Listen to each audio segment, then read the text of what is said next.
os coxa, which is this large bone structure here, the sacrum, which is the back structure right here, and then the coccyx, which actually extends off of the sacrum right here.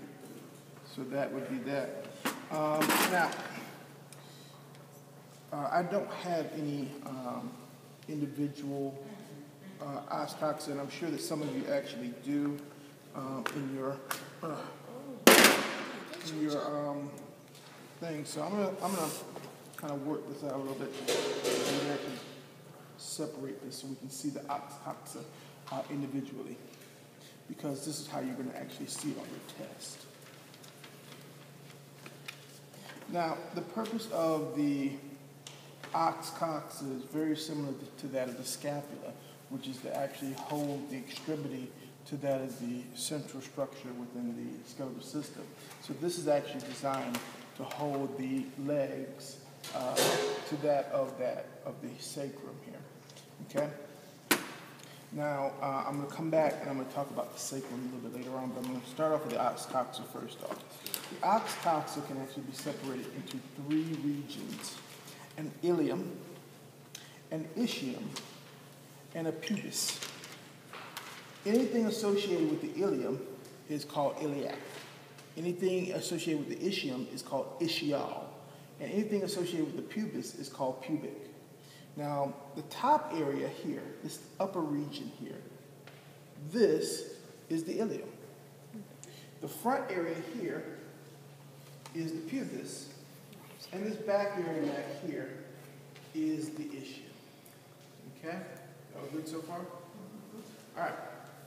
There are several structures that you need to be able to identify. Yeah, because I can't see. Oh, you can see? Okay, just tell me. You couldn't see? Mm-hmm. Okay. Okay. The top ridge right here, at the very, very top of the ilium, this structure right here, this is a crest, and is associated with the ilium, so anything associated with the ilium is iliac. So this is the iliac crest. Okay? On either side of the iliac crest are spines. There's one here, there's one here. And below the iliac spines are another set of spines. One here and one here. So these are what are considered anterior iliac spines, whereas these are considered posterior iliac spines.